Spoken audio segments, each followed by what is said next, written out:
السلام علیکم ورحمۃ اللہ وبرکاتہ۔ میں ہوں نظام الدین اور آپ دیکھ رہے ہیں انپوٹ ٹی وی وتھ نظام۔ آج جس ویڈیو پر میں ریئیکشن کرنے جا رہا ہوں وہ ہے مولانا طارق جمیل صاحب کا بیان اللہ کو کیسے راضی کرے۔ ویڈیو کو آخر تک دیکھ لیں۔ تو یہ چلتے ہیں ویڈیو کی طرف۔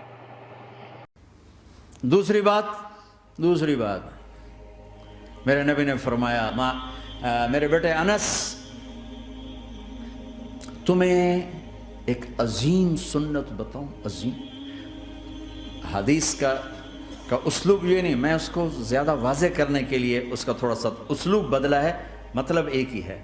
میرے بیٹے انس، تمہیں حدیث پڑھ سناتا ہوں۔ یا بنی ان استطعت ان تصبح وتمسی وليس في قلبك غش لاحد فافعل، ثم قال وذلك من سنتي ومن احب سنتي فقد احبني ومن احبني كان معي في الجنہ۔ اس کو میں یوں بیان کرتا ہوں، میرے بیٹے انس، تمہیں ایک عظیم الشان سنت بتاؤں۔ ذالکہ کا ترجمہ، میں تمہیں ایک بہت بڑی سنت بتاؤں، بہت بڑی سنت۔ ہم تو ذرا ابھی نیچے چل رہے ہیں۔ میرے نبی نے کہا بڑی سنت بتاؤ۔ کہا یا رسول اللہ کیا؟ کہا صبح شام اپنے دل کو لوگوں کے بغض سے صاف کر دیا کر۔ جس گھر کو صبح شام صاف کیا جائے کتنا وہ چمکدار ہو جائے گا۔ جس کپڑے کو صبح شام دھویا جائے، پریس کیا جائے، کتنا چمکنے لگ جائے گا۔ تو دل بھی ایک گھر ہے، دل بھی ایک کپڑا ہے، اس پر داغ لگتے ہیں۔ جب میں کسی کے ساتھ نیگیٹو ہوتا ہوں تو اس کا اثر اس کے دل پہ جاتا ہے۔ تو میرے نبی نے فرمایا بیٹا، چونکہ آندھی بہت زیادہ ہے تو صرف ایک دفعہ جھاڑو دینا کافی نہیں ہوگا، صبح بھی جھاڑو دینا ہے اور شام کو بھی جھاڑو دینا ہے، اور رات کو سونے سے پہلے یہ کہہ کے سویا کرو یا اللہ میں نے سب کو معاف کیا۔ کوئی معافی مانگنے آ جائے تو دیر نہ کرنا، فوراً معاف کرنا، اور تم سے خطا ہو جائے تو معافی مانگنے میں دیر نہ کرنا۔ کوئی تم سے زیادتی ہو جائے تو معافی مانگنے میں دیر نہ کرنا، اور تم پر زیادتی کر کے کوئی معافی مانگنے آ جائے تو معاف کرنے میں دیر نہ کرنا۔ اللہ کی رحمت تم ایسے چھاؤں میں لے لے گی۔ دل کو صاف رکھو، بے حساب جنت میں جاؤ گے، بغیر حساب جنت میں جاؤ گے۔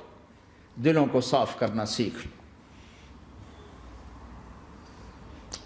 اپنے دل کو جھاڑو سے دیکھو نا، اگر ہم اپنے گھر کو صاف نہیں کریں گے تو کتنا گندا ہو جائے گا، اور صاف کریں گے تو چمکدار ہو جائے گا۔ دل تمہارا گھر ہے، اس کو اللہ نے اپنے لیے پسند کیا ہے، اس کو صاف کرو صبح بھی شام بھی۔ یا اللہ میں کسی سے ناراض نہیں۔ اگر تم اس مجمع میں ایسے لوگ بیٹھے ہو جو کسی سے تم بولتے نہیں ہو، بھائی ہے، دوست ہے، میاں ہے، بیوی ہے، چاچا ہے، بھتیج، آپس میں اگر تم کٹے ہوئے ہو، ہاتھ جوڑتا ہوں، اٹھتے ہی صلح کر لو۔ چونکہ میرے نبی کا فرمان ہے جب دو مسلمان آپس میں لڑ پڑیں اور بات نہ کریں تو اللہ ان کے سارے عمل مردود کر دے۔ تو کہتا جب تک یہ صلح نہیں کریں گے ان کا کوئی عمل قبول نہیں۔ تو اپنے دل پہ پتھر رکھو، معاف کرو، خود جا کے معافی مانگو، چاہے جتنا اس میں تمہیں زور لگانا پڑے مانگو۔ اللہ کی قسم میرے نبی کا فرمان ہے معاف کرنے سے عزت گھٹے تو مجھ سے لے لو۔ معاف کرنے سے عزت نہیں گھٹتی۔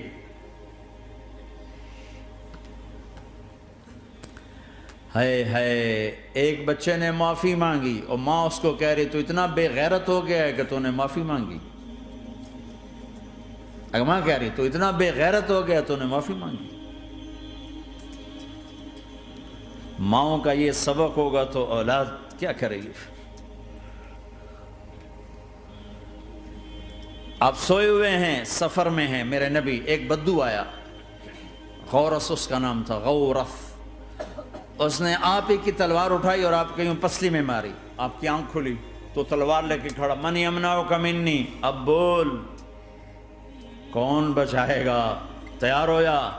تو آپ ہنس پڑے۔ ہم نے کہا اللہ، وہ اللہ کہنا تھا کہ تلوار اس کے ہاتھ سے گر گئی، تو آپ نے اٹھا لی، آپ نے ایسے سیدھی کی، آپ نے کہا اب تمہیں کون بچائے گا؟ کہنے لگا مجھے تو تو ہی بچائے گا. تو آپ نے کہا کلمہ پڑھتے ہو؟ کہا نہیں پڑھتا. کہا جاؤ معاف کیا، جاؤ معاف کیا.